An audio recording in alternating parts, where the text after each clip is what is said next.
लोग जुगनू को देखा है? अच्छा, तो जुगनू के बारे में सब लोग जानते होंगे कि जुगनू जब तक जीवित रहता है, जब तक जिंदा रहता है, वो चमकता है, रोशनी देता है, प्रकाश देता है। ठीक। तो एक बार एक सांप जो है एक जुगनू के पीछे पड़ गया। जब जुगनू ने देखा कि सांप उसके पीछे पड़ गया तो जुगनू को बड़ा आश्चर्य हुआ, बड़ा उसको अजीब लगा और डर भी लगा। तो उसको देखते हुए जो है सांप को देख करके जुगनू और तेजी से भागने लगा।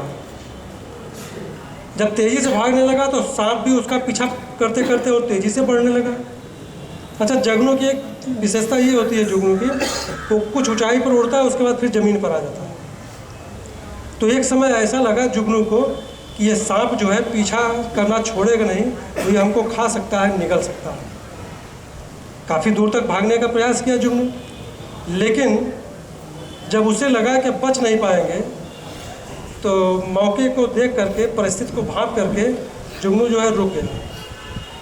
और उसके बाद उसने सांप से कहा, ठीक है, तुमको अगर खाना है, निकलना है तो ठीक है, लेकिन हम कुछ प्रश्न पूछना चाहते हैं, आप उन प्रश्नों का उत्तर दे दीजिए, उसके बाद आप निकलिए।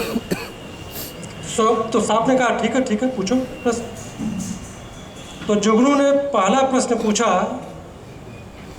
क्या जिस तरह का जीव तुम खाते हो, क्या उसमें से मैं भी एक हूँ? मतलब जुगनू ने कहा, जिस तरह के कीड़े मकोड़े तुम खाते हो, क्या उसमें से भी मैं एक हूँ? सांप ने कहा, नहीं नहीं, तुम उस टाइप के जीव नहीं हो। तो जुगनू ने दूसरा प्रश्न पूछा। दूसरा प्रश्न उसने ये पूछा कि मैंने आपका क्या कुछ बिगाड़ा है? मैंने आपका कुछ अहित किया है?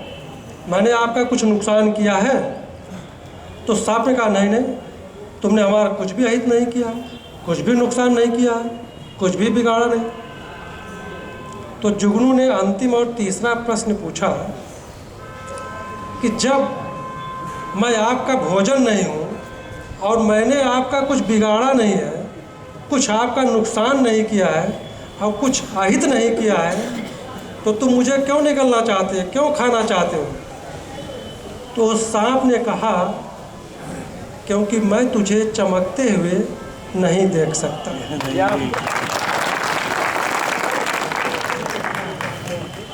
हमारे कहने का मतलब यह है, हम लोग के जीवन में कभी कभी ऐसे लोग भी मिलेंगे जिनसे हमारा कोई विशेष संबंध नहीं होगा, जिनको हम अच्छी तरह जानते भी नहीं होंगे, थोड़ा बहुत परिचय होगा, बहुत ज़्यादा परिचय भी नहीं होगा, और जिनका हम कुछ नुकसान भी नहीं किए होंगे, बिगाड़े भी नहीं होंगे। लेकिन विडंबना यह है कि अब वो आपको चमकते हुए नहीं देख सकते। अगर आप चमकेंगे तो उनसे बुरा कोई नहीं, आप चमकना बंद कर दीजिए तो ठीक है, लेकिन अगर आप चमकना जारी रखेंगे तो कुछ सांप चुपचाप आपको डसने के लिए तैयार बैठे मिलेंगे, और सबसे बड़ी बात, आपको पता भी नहीं चलेगा कि कब आपको डस लिया गया। धन्यवाद।